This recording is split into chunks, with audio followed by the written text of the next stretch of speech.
des decklists. Yes. Et lancer l'enregistrement. Ouais. Donc, j'ai pas réussi encore à remettre le wiki. Ok. Alors,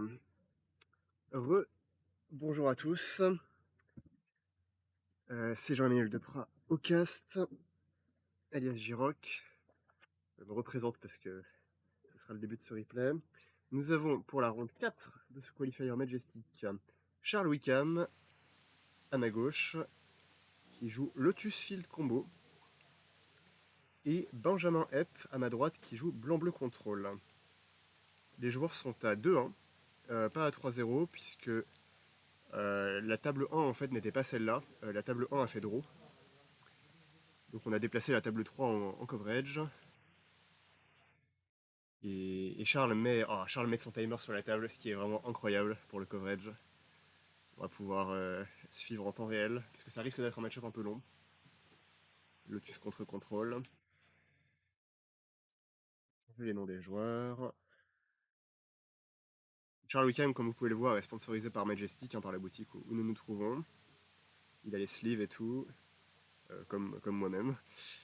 Et Benjamin, je ne le connais pas. Rien à vous dire dessus, mais voilà, il joue une liste de blanc-bleu contrôle avec Ledon Arms, qui est un choix, bon, j'ai pas envie de dire marginal, mais il y a assez peu de listes comme ça. Maintenant, ça a été un peu essayé au début de Brothers War, et j'ai l'impression que la plupart des joueurs de blanc-bleu sont revenus sur Portable Hall ou Temporary Lockdown, mais lui aime bien Ledon Arms, et donc il a une liste avec plus de plaines que la moyenne. Ce qui affecte un peu la jouabilité des mémories déluge et des absorbes. Ok, on a Optender qui va prendre Sensor en ses débuts de partie. Ça, c'est une Hallowed Fountain.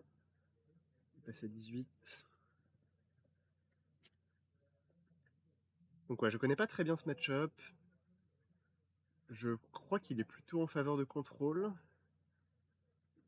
Mais ça va dépendre du build. Lead on Arms, typiquement, c'est une très mauvaise carte. C'est plutôt une bonne nouvelle pour Charles que sa Optender ait pris Sensor hein, et pas un removal qui autrement va être mort. Après, il est peut-être léger sur son mana, Charles. Mais je pense qu'il va beaucoup piffer ses cartes en fait en Game 1. Il sait que Benjamin n'a pas un nombre infini de réponses. Là, on voit un Devin's Veto dans la main de Benjamin, peut-être 2. Mais voilà, c'est possible pour Charles de juste jouer des pièces de combo ou des tutors pour les pièces de combo à répétition jusqu'à ce que Benjamin n'ait plus de solution. Et la cloque de Benjamin étant très très lente, bah, une fois qu'on aura un Lotus Field et une Thespian Sage sur le board, je pense que... Ouais, donc c'est peut-être pas un bon match-up pour Benjamin en fait. Maintenant que je réfléchis au déroulement des games, je me dis... Je me dis qu'il a quand même pas mal de cartes mortes et que c'est possible pour Charles de résoudre un truc un jour. Ok, donc on a trouvé Lotus Field. Benjamin a laissé résoudre le Shimmer of Possibility, hein, il l'a pas contré avec Devin's Veto alors qu'il en avait 2. C'est pas une décision triviale parce que ça peut permettre à Charles de trouver ses Lotus Field. Et genre une fois que Charles aura plusieurs Lotus Field sur le board, bah ça deviendra compliqué d'avoir assez de mana pour contrer tout ce qui se passe dans le même tour. Qu'est-ce que c'est que ça? C'est un absorbe? Ouais, c'est un absorbe, il y a un champion de point de vie. Il va absorber le Sylvan's Crying pour éviter le deuxième Lotus Field.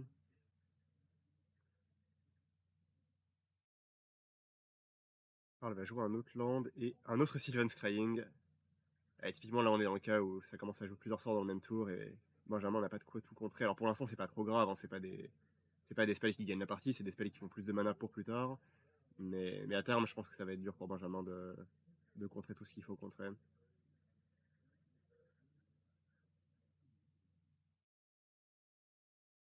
On détape.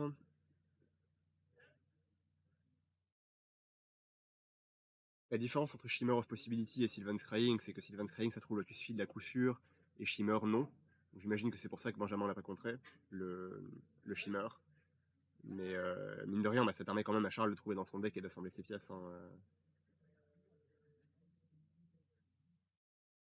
Là, j'imagine que Charles va faire un spell à 2 et utiliser le reste du mana pour copier Lotus Field. Ou il va juste copier Lotus Field. Ouais, il va commencer par copier Lotus Field. Ah, on est fin de tour, ok. Ok, donc là, Charles a 2 Lotus déjà. 2 Lotus. Il joue un autre Thespian Stage, il va avoir 3 Lotus. Ah, et Benjamin n'a même pas de piocheur fin de tour ou de trucs proactifs à faire.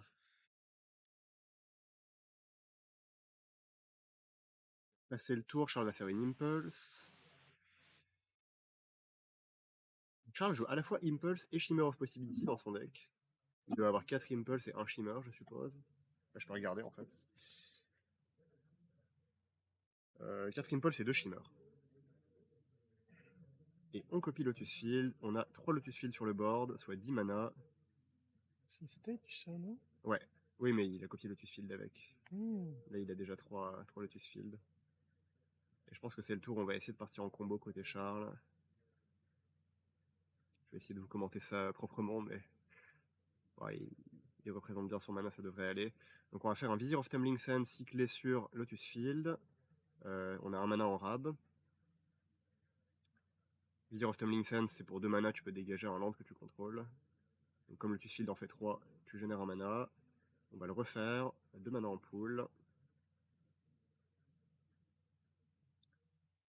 Et idéalement, ce que Charles veut réussir à faire, c'est un Emergent Ultimatum qui coûte 7 mana. On sait que Benjamin a au moins un Devin's Veto. Il faut le placer au bon moment. Ouais, il faut le placer au bon moment. Et c'est possible que Charles arrive à faire plusieurs ultimatums. En fait, s'il génère assez de mana, il peut battre un contre, je pense. Il peut aussi décider d'attendre le tour suivant. Là, il n'a pas commis beaucoup de ressources. Hein. Il a cyclé 2 visières qui lui ont fait piocher une carte chacun. Il peut se contenter d'aller chercher un autre Thespian Stage et attendre d'avoir 4 Lotus Field. En vrai, il a le temps.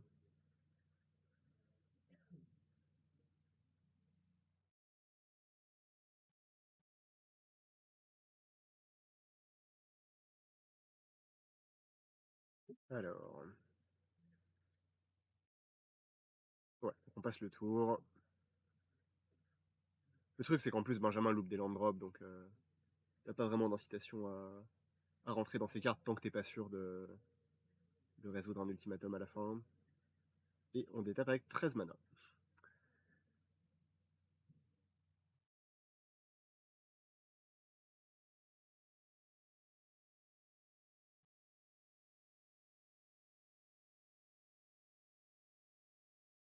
Donc pour ceux qui sont pas familiers du deck Lotus Field, quand tu résous ton ultimatum, en général, tu vas chercher Behold the Beyond, qui est un triple tuteur, Lyre, qui permet de recaster les éphémères et rituels du cimetière et qui rend tes sorts incontrables, et Dark Petition, qui est un tuteur qui génère du mana.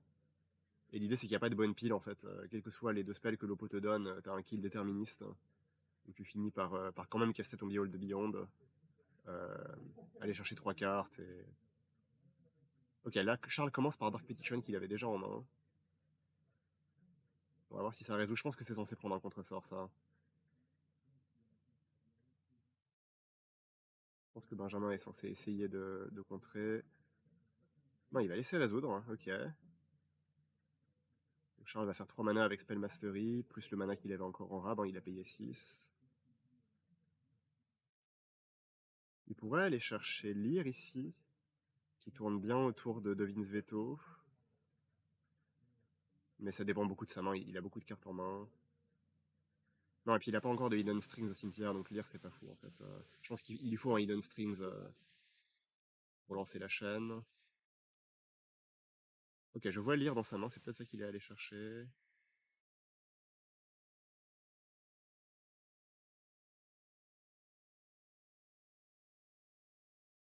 Ouais, on va faire une Lyre. Il reste 6 mana, dont 2 en pool. Et Benjamin a 2 Devin's Veto en main et ne peut pas contrer Lyre et ne pourra plus contrer de spell derrière. Cependant, faut que Charles arrive à partir, parce que s'il laisse Benjamin détaper, il peut y avoir un suprême verdict, il peut y avoir des réponses en rituel à lire.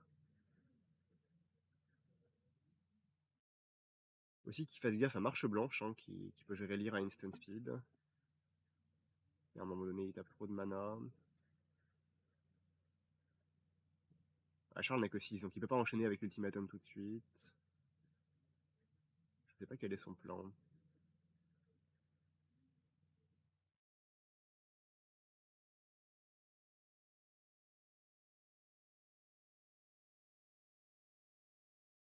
Peut-être qu'il s'attendait pas à ce que Lear se résolve. Ok, on va faire un Shimmer of Possibility. Incontrable, hein, bien sûr. Et là, ça va être marche blanche sur Lear en réponse, j'imagine. Ouais, en exilant, en exilant 2 cartes. Oui, c'est quoi, c'est Verdict Suprême? Non. Non, il a exilé 2 Supreme Verdict Ouais. pour payer moins cher sa marche et garder les 2 Dovin Veto up. Et c'est assez problématique pour Charles, mine de rien, parce que bah, il aura plus cet axe-là pour partir en combo. Après, je pense qu'il peut partir sans lire. Je connais pas très bien le deck, mais j'imagine qu'il peut partir sans lire, hein. Il a suffisamment de mana.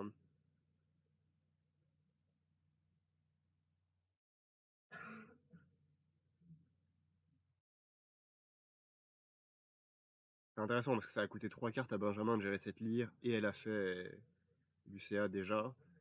Mais les cartes que ça lui a coûté, c'est des Supreme Verdict qui ne font rien d'autre que gérer lire en fait dans le match-up. Quelque part, c'est pas une grosse perte. Ok, Hidden Strings. Donc ça va prendre, je crois, Devin Veto. Non, ok, on laisse résoudre. Maintenant qu'il n'y a plus lire, on peut laisser résoudre les producteurs de mana et contrer Ultimatum. Il joue très conservateur, Benjamin, cette game. C'est pas déconnant en vrai.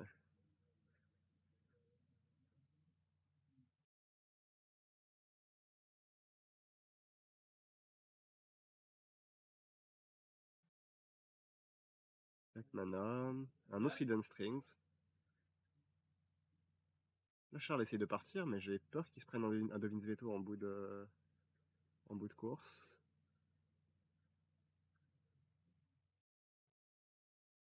Mais ouais, ça ressemble à un ultimatum, ça.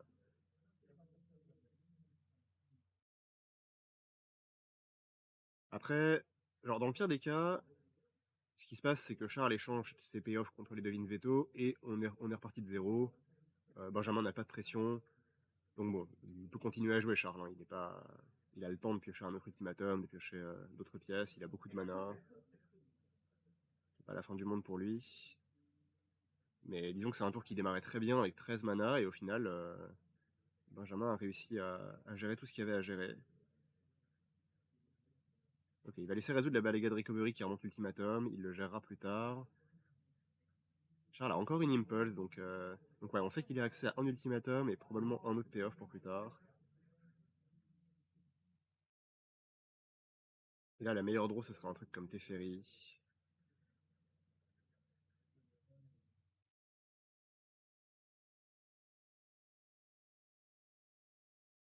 Alors,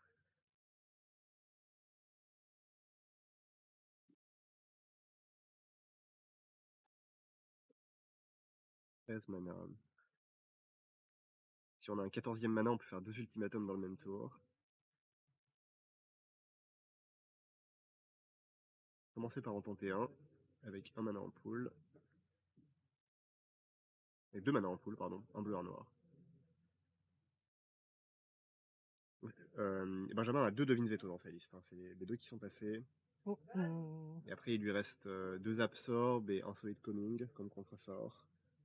Mais il a pioché 0 carte supplémentaire dans cette game, hein. Donc du point de vue de Charles, il va pouvoir résoudre ses spells suivants avec une haute probabilité quand même.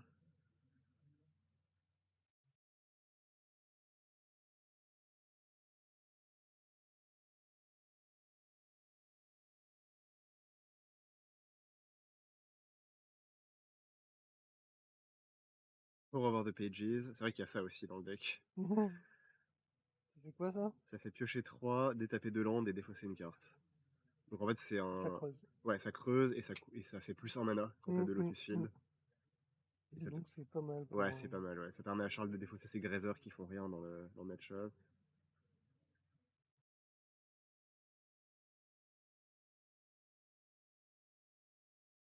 Ouais, il y a encore un ultimatum dans sa main.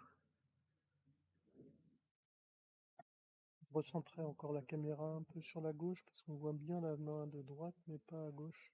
Ouais, il y a un petit Ouais, décalage, c'est vrai. un petit peu de fine tuning. Bon, en vrai, ça va, je réussissais à avoir ces cartes-là dans cette game. Ça dépend où ils mettent leurs mains, quoi. C'est ça. Et tu remarqueras qu'à gauche on a toujours un petit. Ok, Benjamin va concéder sur ultimatum. Donc on va pas voir la combo à l'œuvre, mais En gros, c'est ce que je vous ai décrit, il va chercher... Ah oui, non, c'est Omniscience, la troisième carte, c'est ça. Il va chercher Omniscience, Behold the Beyond, et souvent il va chercher Lire, mais là, elle est exilée. Donc je sais pas quelle est la troisième. Euh, Benjamin aurait peut-être pu le laisser faire, hein, vu qu'il y a Lire et Dark Petition de passer. C'est peut-être pas aussi déterministe que d'habitude, cet ultimatum. Mais à mon avis, il a perdu sur le long terme, quoi. Au pire, Charles prend un peu Over the Pages comme troisième carte et on continue à jouer à Magic. Mais avec beaucoup plus de cartes chez Charles.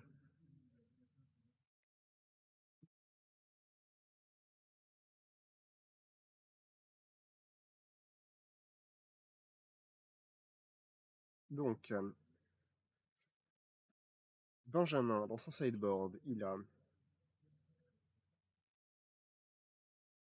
pas beaucoup de choses en fait, hein, pour ce match-up. Il a une Mystical Dispute, il a un Summary Dismissal, un Arset Reversal qui est vraiment fort pour le coup, parce que ça renvoie en main le sort adverse et ça le copie. Donc si ton oppo tente un Emergent Ultimatum, tu peux toi faire un ultimatum à sa place et aller chercher 3 contre, ou c'est quand même assez puissant. Cela dit, ça va chercher que les cartes monocolores, donc il peut pas prendre Devin's Veto et Absorb avec son ultimatum, il pourra prendre Solid Coming. Sinon, il a des Rest in Peace qui peuvent être bien pour locker les Lyres et les Balagate Recovery. Lotus utilise un peu son cimetière. Et il a un troisième Devin's Veto. Et une Hullbreaker Horror. Il a à peu près 6-7 cartes à rentrer. Sachant qu'il a beaucoup de trucs à sortir en fait, hein. Il a les Supreme Verdicts, Fateful Absence, probablement les Marches Blanches qui doivent pas être folles, le Farewell, Hallowed Moonlight. Bon, les cartes à décider, elles sont assez évidentes. Non, il a les Led on Arms aussi. En vrai, il a beaucoup de trucs à décider. Peut-être qu'il veut garder du coup quelques marches blanches qui, comme on l'a vu, permettent de gérer l'ire en éphémère et qui lui donnerait des réponses aux menaces de side de Charles. Parce que Charles, lui, peut passer sur un plan un peu transformable en fait, s'il le souhaite. Il a des Elder Gargarot et des Dragonlord de Romoka.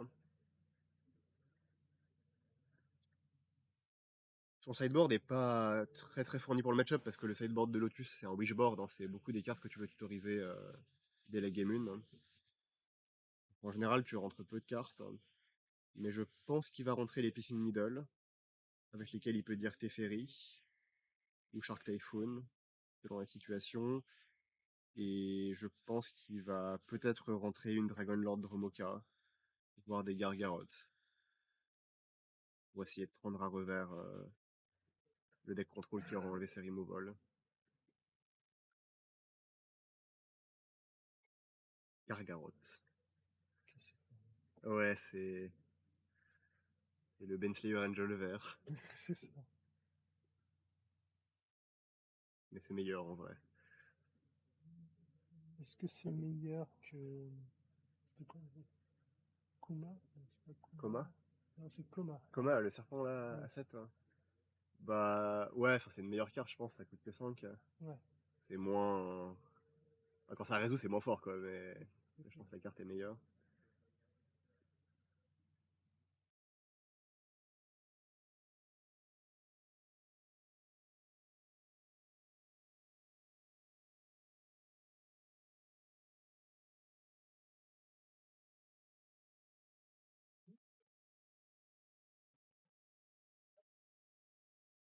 Alors, on est parti pour la game 2. Il y a, j'ai entendu partout, vous l'aurez compris, les points de vie, c'est pas le plus important dans ce match-up, hein. Parfois, Benjamin va avoir des sorties un peu tempo avec des Shark Typhoon, mais ça mettra quand même un moment à tuer. Tour 2, on va mettre une carte en Fortel. Qu'est-ce que c'est comme carte? Mais je crois que c'est qu'une seule carte en fait dans son deck. Donc, ah non, il y a Solid Coming main deck qui est la seule carte, et en side il a des Starname Unleashed que je n'ai pas cité parce que je pensais pas qu'il les rentrerait un jour. Mais peut-être que c'est un Starname Unleashed, on peut pas savoir.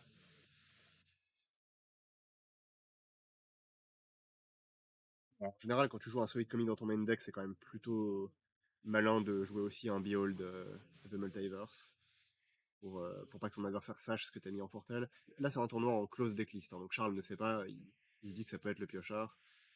Euh, mais c'est le genre de truc où, enfin, si le tournoi se prolonge et que les gens commencent à connaître un peu les decklists les uns des autres, c'est gênant quand même que ton contre il soit face-up dans l'exil.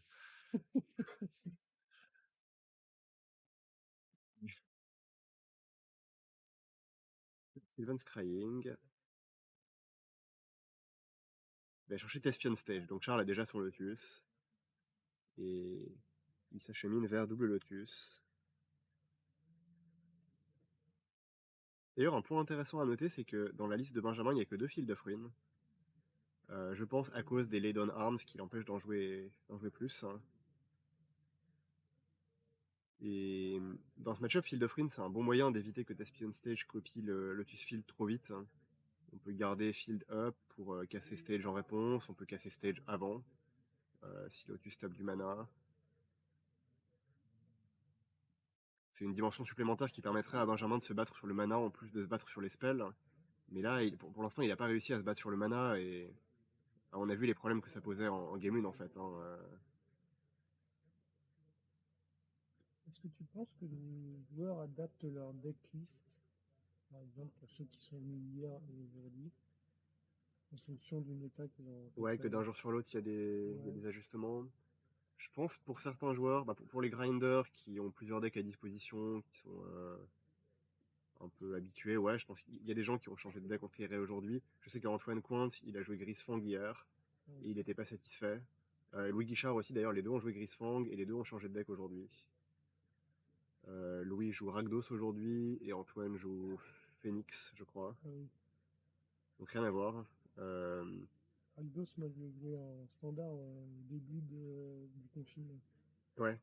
Ouais, bah c'est quasiment le même deck en fait, hein. C'est Fable, Bloodtail Harvester et t'as des saisies parce que on est en pionnière, mais. Et t'avais aussi Four, Chat, c'était pas Aldos, c'était Ah, ouais, c'est Rakdos Sacrifice le du coup. sacrifice, Ouais, c'est pas le même deck, ouais. avec le Devil. Mm. Bon, c'est joué un petit peu aussi en pionnière. Ouais. Bah, le gagnant d'hier jouait ça, hein. Quentin jouait ça hier. Là, on a eu un Wandering Emperor. Ouais, en fait, il y a eu une Piscine Needle de Charles et Benjamin a répondu avec Emperor pour faire au moins un token, au cas où Charles nommerait Emperor. La Needle s'est résolue, mais derrière elle a été gérée par Marche Blanche et Empereur a fait un deuxième token. Donc là, Charles est sous pression. Il va devoir partir en combo, ce qui n'était pas le cas en Game 1. En Game 1, il avait tout le temps. Là, bon, c'est pas pressé, hein, il peut attendre quelques tours encore. Mais disons qu'un jour, il faudra qu'il parte en combo, il aura plus le choix. Actuellement, il a 6 mana.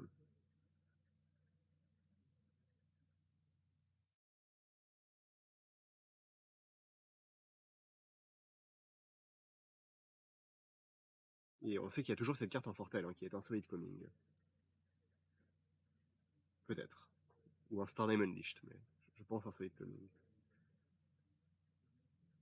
Ok, donc Charles va jouer une deuxième Thespian Stage et un Hope Tender, qui post-side est meilleur parce qu'il y a moins d'interaction pour les créatures. Il peut générer de grosses quantités de mana, hein. Hope Tender, pour 1, tu peux l'exert et détape 2 terrains. Donc ça peut produire 5 mana en fait. C'est un dork qui produit 5 mana quand tu as 2 Lotus Field.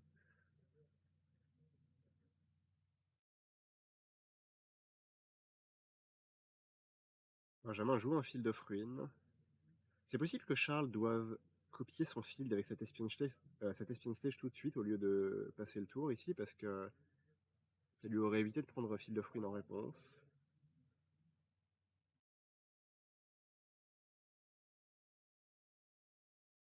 Et je crois que Benjamin n'a attaqué que pour 3 alors que le samouraï numéro 2 aurait pu y aller aussi.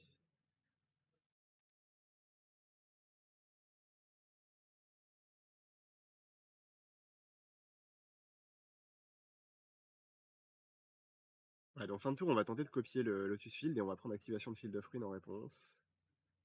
Je sais pas si Charles avait d'autres choses à faire avec son mana, c'est possible, hein, mais j'ai l'impression que c'est une erreur de sa part et qu'il aurait dû le faire en rituel.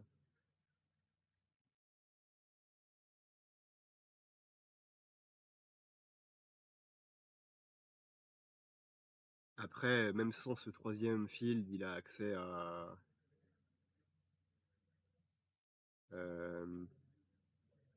Ah, il peut pas chercher de basique, en plus, hein. Il a une île de base dans sa liste et du coup elle doit être dans sa main, donc il a pas de land à chercher sur Field of Ruin. Ah, c'est assez dévastateur. Bon, même sans ça, il a 11 mana grâce à Optender, ce qui est beaucoup, mais il aurait pu avoir 14 et ça peut faire une grosse différence, hein.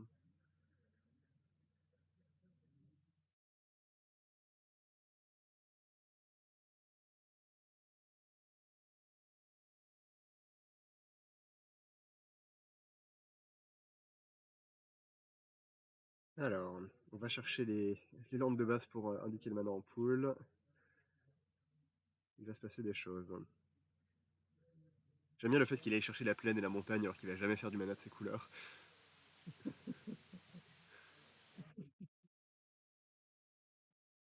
Oh, il vise. Ah, techniquement, si, il peut faire du blanc pour Dragonlord Dromoka. Mais la montagne, je crois qu'elle elle est vraiment là pour faire joli.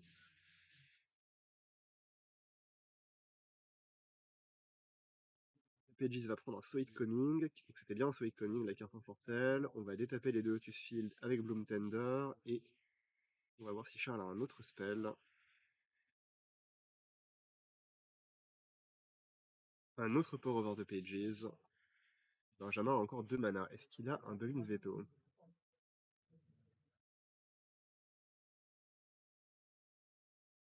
Non, ça peut être le départ en combo déjà.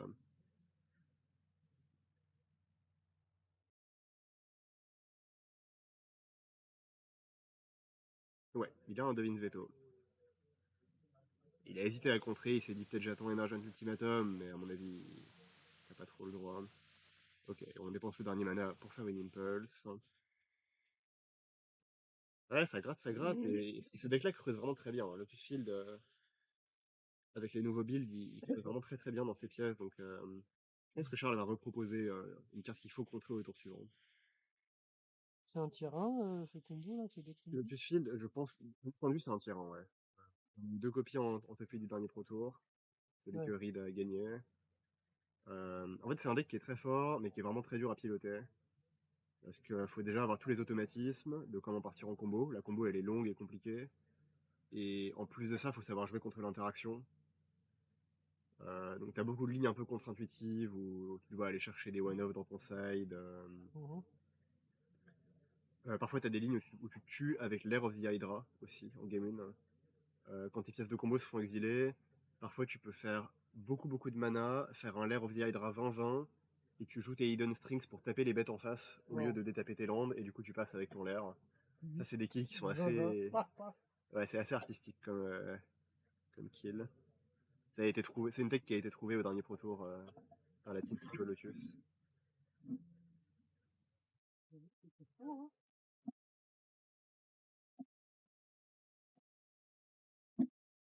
Benjamin résout un Teferi, donc là il a un bon board, hein. Là, ne serait-ce qu'un contre en backup, je pense qu'il est bien.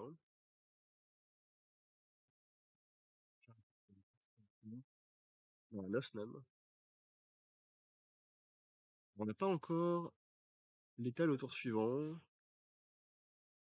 sauf si on anime le Hall of Storm Giants. Et comme Teferi peut faire -3 sur le bloqueur, et qu'il est exerté de toute façon, ouais, je pense que Benjamin aura l'étal s'il détape, donc là il faut que Charles arrive à résoudre quelque chose de puissant.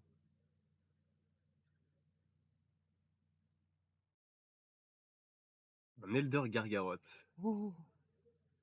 qui a bien été rentré. Gargamel. Après, le problème là, c'est que Teferi peut juste faire -3 sur le Gargaroth, et ça matche pas très bien ce board, hein. C'est quoi à côté de Gargamel? C'est le 2-2 qui détape des landes, mais là il est engagé, donc est-ce que Charles a autre chose? Non, il a rien d'autre, hein. Je comprends pas pourquoi il a fait Gargaroth ici et pas. Et qu'il a pas tenté de faire un ultimatum.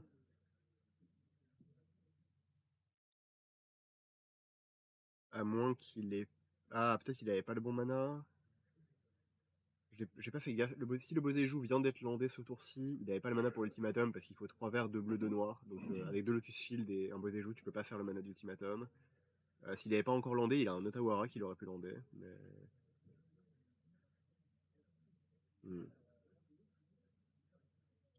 Et là, ouais, Benjamin à l'étal, hein,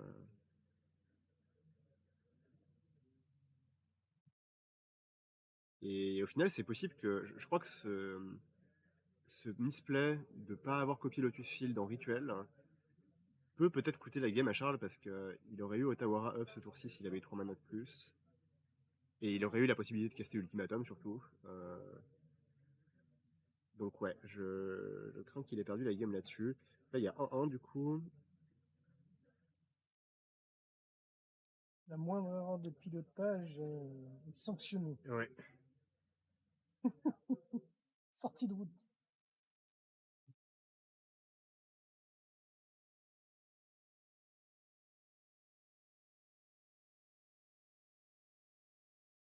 Ouais, donc là, ce qui va être intéressant, c'est de voir si Charles garde ses Gargaroth à la game 3, après les avoir montrés à la game 2, après avoir vu que c'était pas non plus incroyable. Hein, Pourtant, en elle-même, la carte est forte. Hein. assez fort, mais en fait, le problème, c'est que ça coûte 5 mana, ça a pas de TB, donc parfois ça se fait juste gérer et t'as dépensé 5 mana. C'est toujours pareil avec ces cartes-là. Ça dépend des match-ups et Blue White Control a beaucoup de. Enfin, beaucoup non, mais Blue White Control a quelques moyens de gérer Gargaroth proprement et quand il les a, ouais, la carte a pas l'air excellente. Notamment contre Teferi. Hein. Teferi -3, c'est une très bonne réponse à Gargaroth. Sur le play, Gargaroth va être un peu meilleur parce que. Mettons que tu fasses Gargaroth et que ton oppo a tout de suite un Teferi. Bah, au moins, c'est pas un Teferi qui fait +1. Donc, il y a plus de mana en face et tu peux résoudre un truc derrière. Sur la draw, quand le Teferi est déjà là, c'est pas très bien.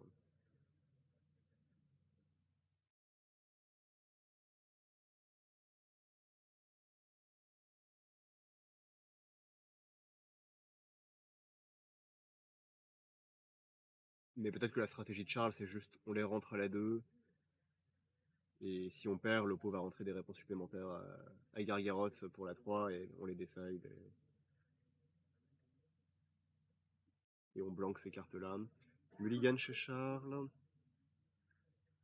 Lotus Field, c'est un deck qui mulligan très bien, parce que ses landes font 3 mana, donc tu rattrapes facilement le card disadvantage.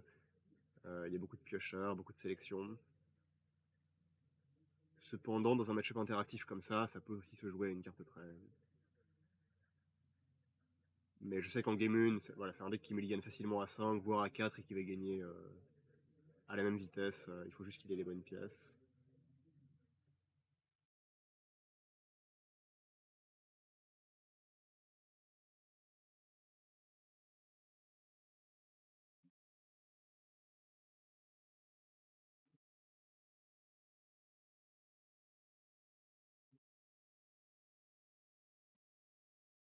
On va garder.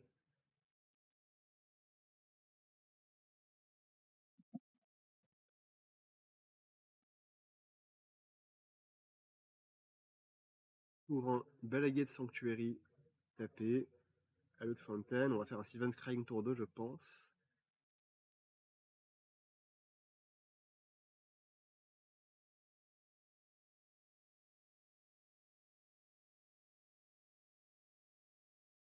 Non, un Hope Tender tour 2, ce qui est encore mieux.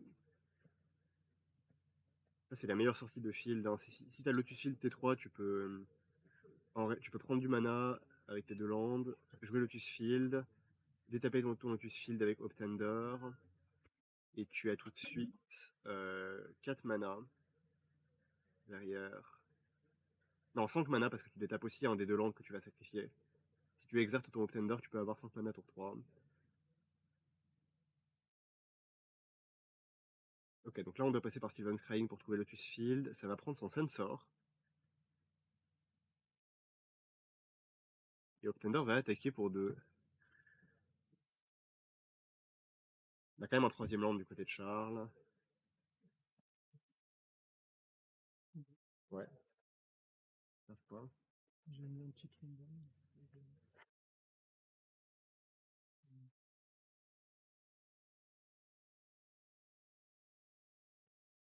Ça. Non, c'est pas ça.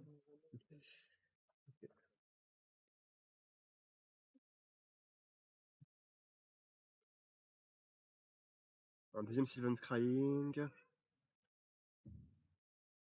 Dans la main de Benjamin, il y a Memory Deluge, Teferi et une Absorbe, promo, que je ne reconnais toujours pas. Vraiment des très bonnes sorties de la part de Control dans ces games 2 et 3. Alors Charles a quand même réussi à placer son Sylvan Scrying. Sa main c'était des landes, une Optender et des Sylvan Scrying. Maintenant, il va lui falloir un payoff, c'est un peu le souci, c'est qu'il a mulligané, il a dépensé beaucoup de ressources pour avoir droit à ses landes. Il n'y a pas eu d'attaque de Optender ici.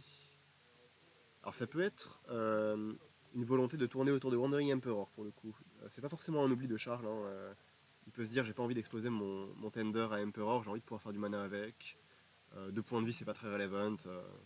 C'est pas comme ça que je gagne. Donc il a mis les 2 points autour d'avant parce que c'était gratuit, mais là c'est plus tout à fait gratuit.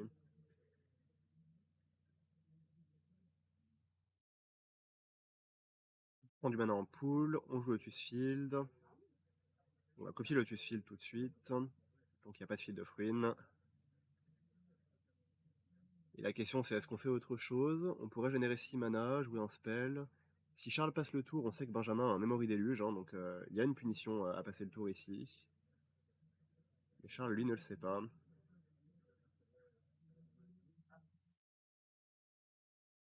Ouais.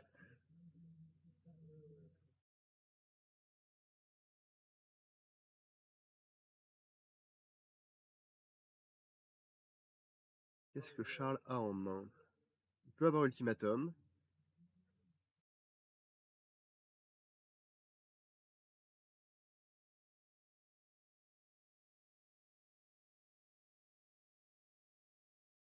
Ouais, le deck contrôle a l'air meilleur post-side quand même. Il peut remplacer ses cartes mortes par des contres en plus, et le moindre contre en plus fait une grosse différence.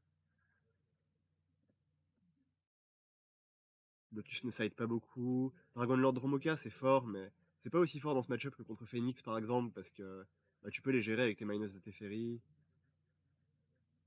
T'as des hard removal. Phoenix contre Dromoka, il a vraiment peu d'out. Il peut faire double removal dessus, dont une Lightning Axe. Il peut le Otawara, mais en général, il essaie de tuer avant qu'elle soit là.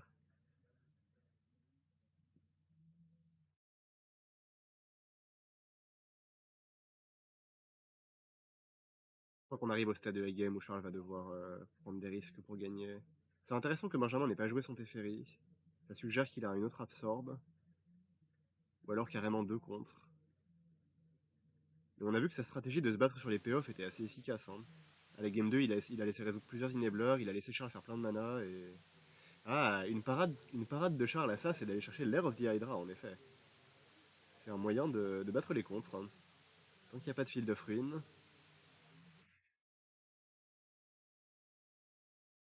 Ou blanche, ça prend quand même des trucs, mais Charles anticipe une main pleine de contres, ça peut être un angle d'attaque. Hier, j'ai vu une game de mono vert contre Spirits où le joueur de mono vert avait un lair et il aurait pu juste l'activer à tous les tours jusqu'à la fin de la game et il aurait gagné comme ça. Il a décidé de jouer des spells dans les contres et il a perdu la course. Qu'est-ce que c'est que ça? Shark Typhoon. Ouais, donc ça peut expliquer le passage du tour. S'il avait un Shark Typhoon et une Absorbe, c'était mieux que de jouer Teferi, en effet.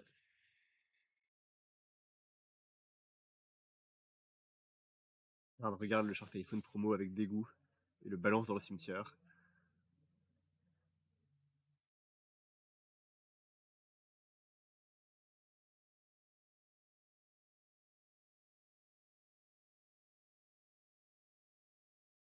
J'avoue éprouver moi aussi un certain dégoût devant ces cartes Kaldheim, avec des thèmes affiches de groupes de rock, ou de métal d'ailleurs plutôt, affiches de groupes de métal. Mais bon, question de goût.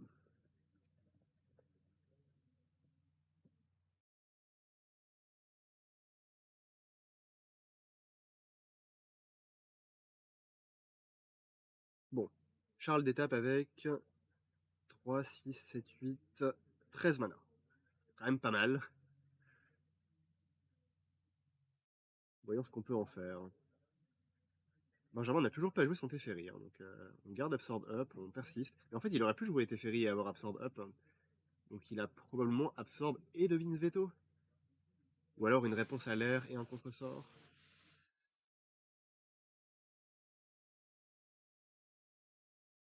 Robin doit être bien stacké pour se permettre de ne pas jouer Teferi.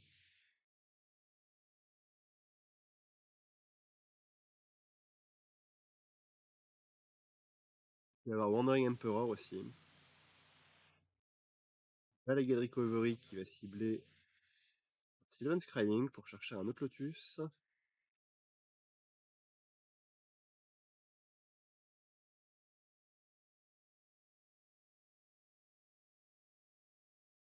C'est un peu étrange comme séquence parce que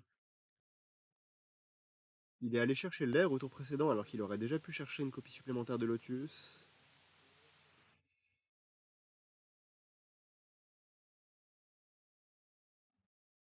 Bon, du coup, c'était mieux de prendre les Lotus d'abord et le l'air en dernier, quoi. Mais il a pu piocher des cartes nouvelles entre temps qui ont modifié son plan de jeu. Peut-être qu'il s'attendait à ce que Benjamin joue son Teferi, je ne sais pas.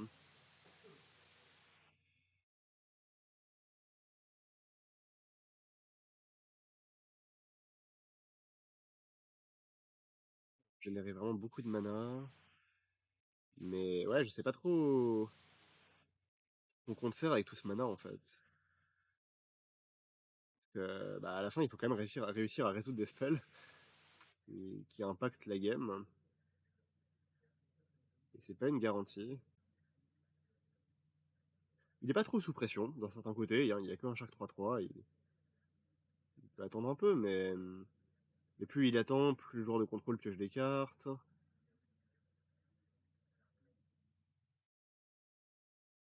Peut-être qu'il a rien en main aussi.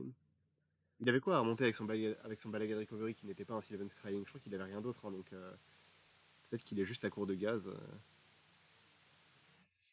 Notre ami Wicked Fridge. Peut-être que son frigo est vide.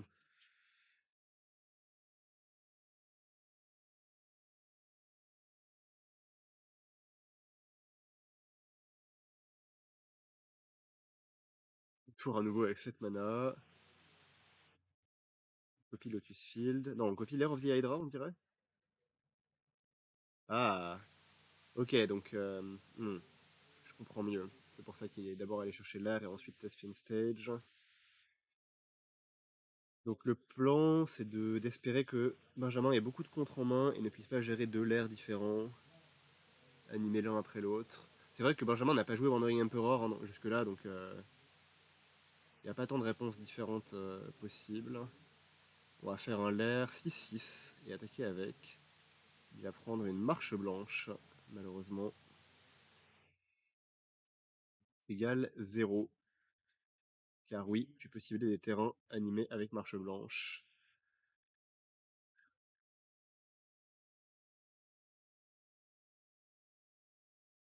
Je pense Otherworldly Light pour les gens qui voudraient chercher la carte sur internet.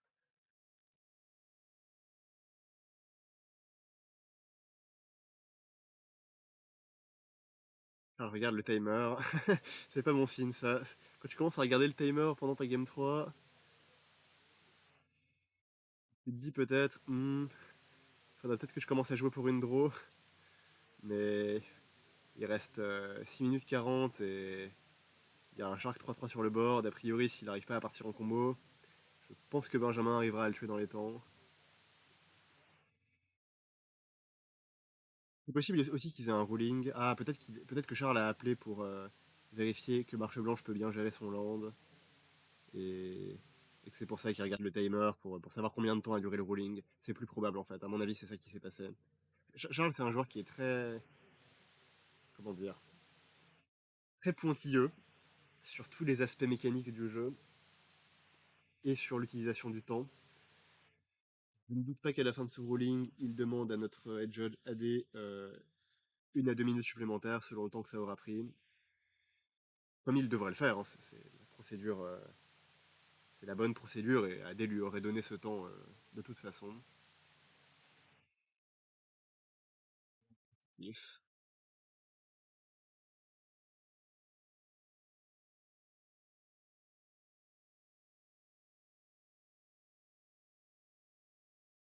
joueurs de contrôle hein, aujourd'hui. J'ai vu des gens se plaindre de la forte présence de contrôle sur ce field. Hier, il y en avait un peu moins et les gens ont décidé de jouer ça. C'est un peu intriguant parce que hier, il y avait quand même deux decks Spirit sur top 8 qui sont des très mauvais match-up pour contrôle. Je sais pas comment ils se sont positionnés contre le reste de la salle. Rakdos c'est un mauvais match-up pour contrôle. Ah non, pardon. Rakdos c'est un bon match-up pour contrôle. Enfin, pour Blue-White, mais pas pour Blue-Black en fait. C'est ça la différence. Rakdos bat très bien Blue-Black, mais difficilement Blue-White. Et ça tient principalement à Teferi et Road Dominaria. Hein. Ça tient au fait que Blue-Black est plus réactif en fait. Blue-Black a beaucoup de réponses. Et Rakdos est très bon pour passer à travers les réponses. Par contre, si tu lui proposes un Planeswalker qui fait de la value, il fait un peu la gueule.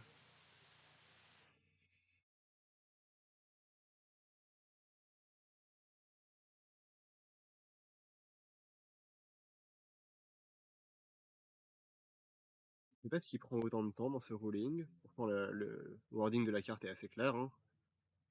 Du moment que c'est une créature, bah, tu peux la cibler, land ou pas.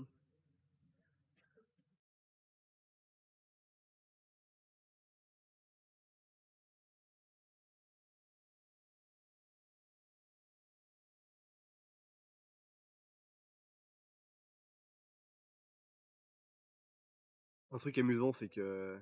Ah, ok. Charles peut techniquement... Ah, s'il avait plus de mana... Ah oui, d'accord.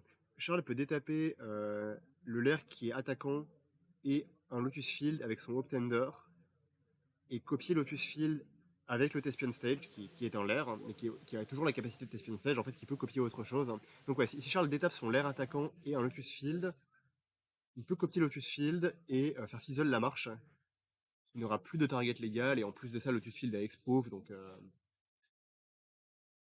c'est plutôt smart en vrai. Il peut convertir son lair en Lotus Field ici. Mais ça suppose d'exerter Optender. Sinon, il a pas assez de... Bah, sinon, il peut pas le faire. Il a pas assez de mana, ou pas la créature... Enfin, ou pas le land détapé pour activer. J'ai mis un peu de temps à piger.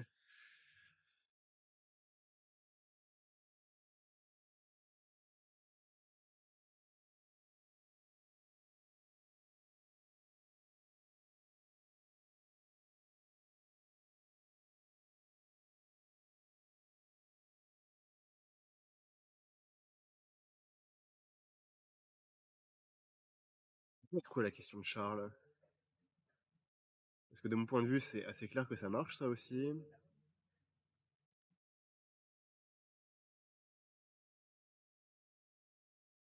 Peut-être que c'est Benjamin qui pose la question. Mais Charles a même pas commencé à faire son play, donc... Maintenant, je pense que c'est lui qui a call.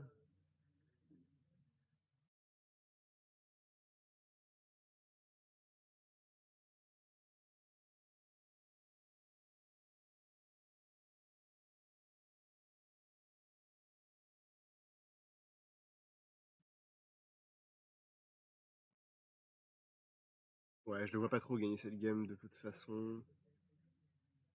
Bref. En vrai, je sais pas. Je connais pas trop la main de Benjamin. Ce que je sais, c'est qu'il a slow roll son Teferi pendant toute la game, ce qui est un signe de force. Peut-être que ses réponses ne sont pas adaptées à Double Lair of the Hydra, parce que le Tespian Stage peut à nouveau copier l'air plus tard, hein, si je ne m'abuse. Bingo, a pris 5 minutes.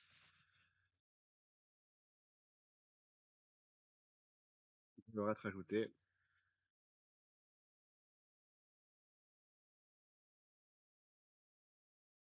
C'est marrant parce que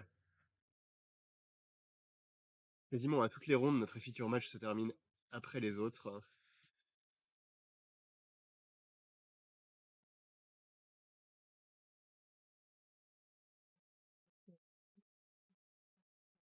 Chi,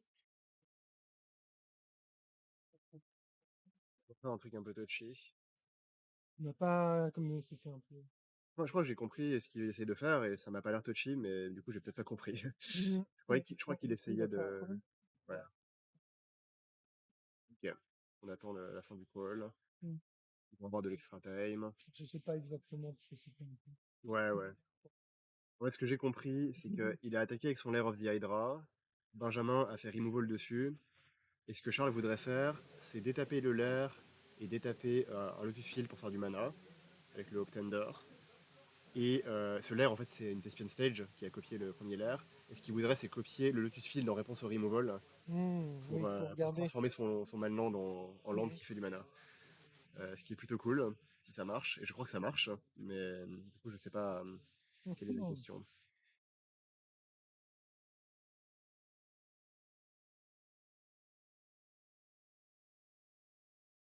Extra time, hop. Pas le faire.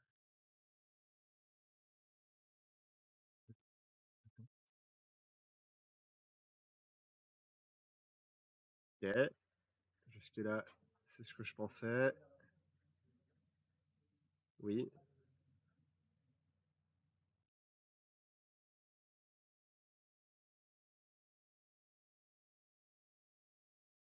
yes, c'est ça.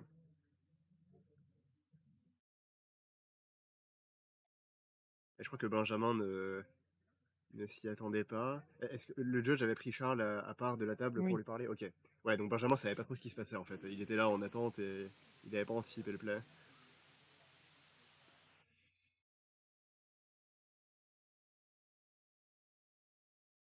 Mhm. On se retrouve à expliquer le play parce que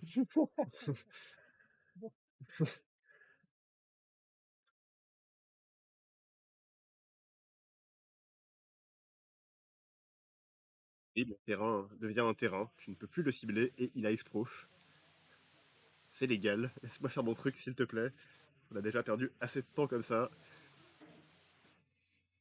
Benjamin pourrait réagir avec une autre marche blanche ou un Emperor, hein.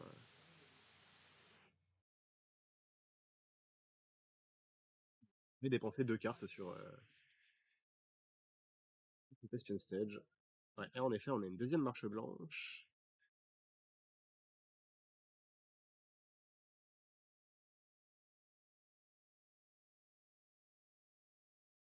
On fait des. Pourquoi on joue du piano?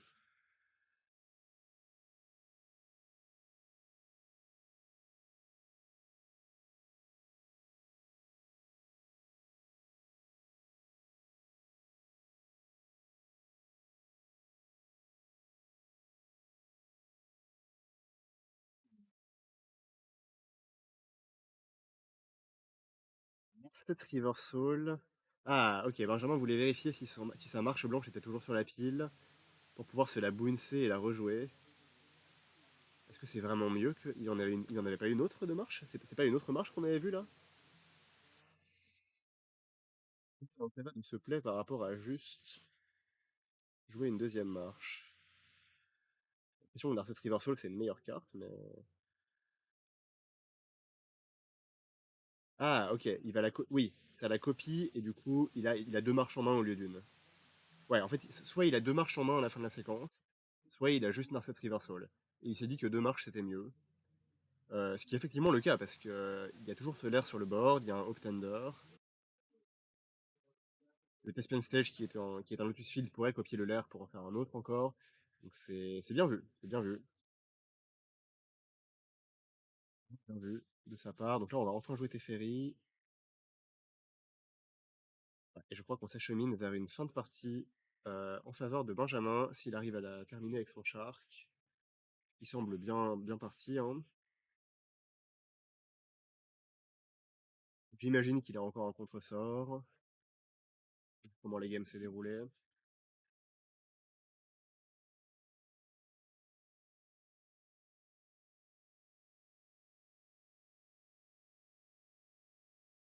Quand même, joli play des deux côtés, hein. On sent l'expérience.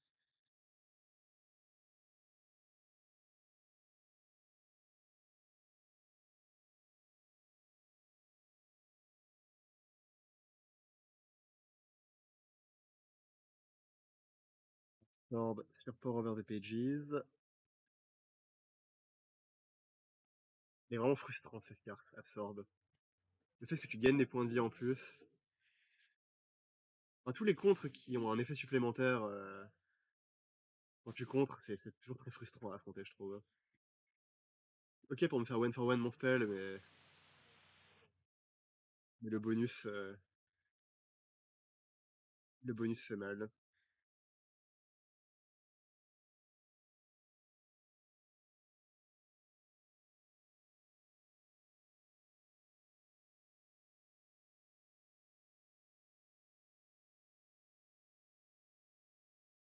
Shark, passe à 8.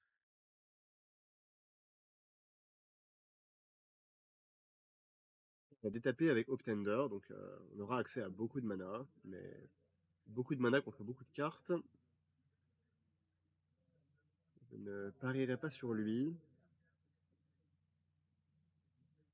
D'autant plus là, il y a un Teferi résolu qui peut battre Dragonlord Dromoka.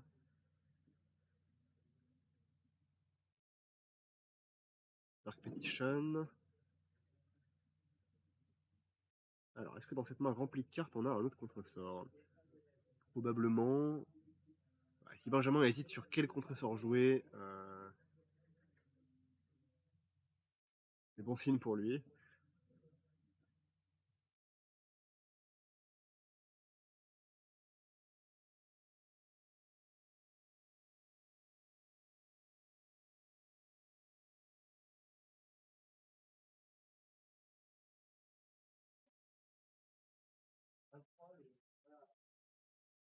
Hmm.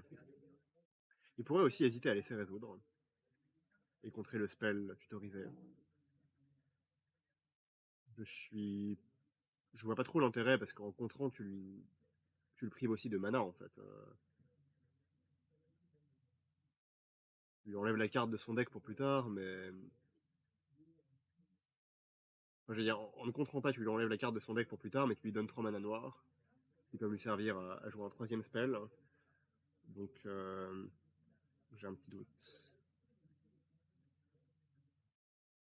Charles demande à lire la marche blanche, ok.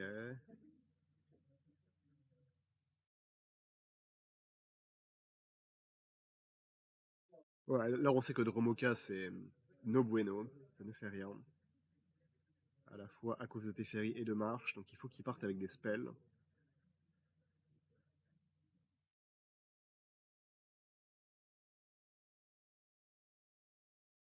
On est où du timer? Ah, on est parti sur les tours additionnels.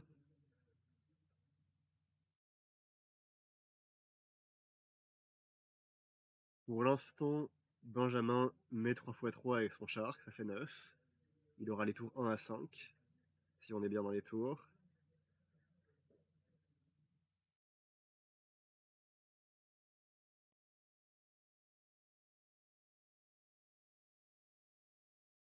C'est un peu dommage que cette game se termine en draw quand même. Mais il y a eu beaucoup de temps perdu sur cette histoire de marche, hein, et tout ce temps n'a pas été remboursé par le judge, parce qu'une partie du temps c'était Benjamin après le judge call qui demandait l'explication de comment ça marchait, et qui demandait pour son asset reversal, et il me semblait pas qu'il y ait eu du temps ajouté pour ça.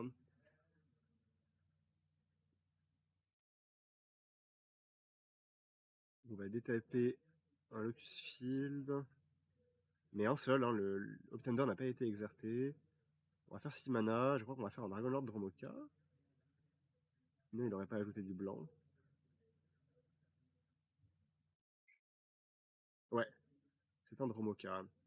Alors si tu fais Dromoka, tu peux essayer de partir en combo derrière par contre. Alors si Benjamin ne détape pas, il ne peut pas gérer Dromoka Instant Speed parce qu'elle empêche les adversaires de lancer des sorts pendant ton tour. Qu'est-ce que c'est que ça? 7 mana. Breaker Horror. Oh. D'accord. Si, il a le mana pour faire marche blanche derrière. Il peut faire marche blanche sur Optender en exilant une carte de sa main pour bouncer la Dragonlord Dromoka. S'assurer que Charles ne parte pas en combo. Mais Charles peut quand même partir en combo en fait. Enfin, si Charles a un Hidden Strings et de quoi partir en combo, là il peut encore partir techniquement. Il y a horreur sur le board, mais il n'y a plus de mana. Donc qu'est-ce que ce play accomplit vraiment en fait? Il accomplit que tu as une erreur sur le board, d'accord. Ah, il empêche Charles de détaper Optender avec Hidden Strings qui lui aurait donné encore plus de mana. Ouais, c'est pas inutile. Clairement pas inutile. Et on a une attaque pour 10, et elle est létale, ouais. Et donc Charles avait Lyre, deuxième Dromoka. Et au final, ces créatures de side, elles ont pas fait leur taf hein, dans ce match-up. Enfin, dans ce match, elles ont pas fait leur taf. Elles ont pris des mantras de Teferi, elles ont pris des marches blanches, et on a juste manqué de spells impactants pour terminer les games avec tout ce mana. Donc une ronde 4 qui, je crois, élimine Charles du top 8, le passant à 2-2, et Benjamin est encore en course à 3-1. Après, c'est un petit tournoi avec moins de 32 joueurs. Et Charles a commencé à 2-0. Donc si quelqu'un s'infiltre en top 8 à X2, ça pourrait être lui. Il doit continuer à jouer.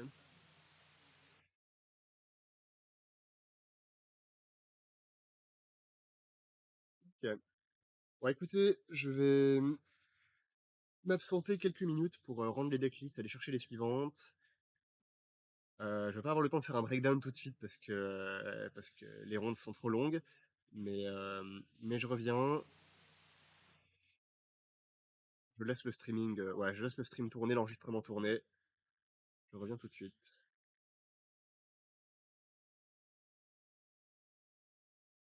Même si j'ai des retours du chat. Je vois pas le chat en streamant. Là, on est en mode banal un peu.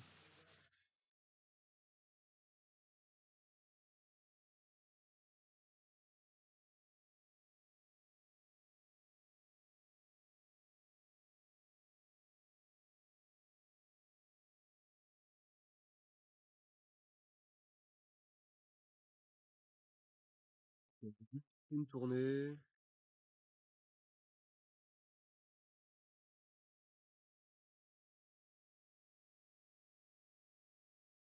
Bien. Il y a des décos recos très fréquentes, ça doit pas aider pour l'affluence.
Verdi.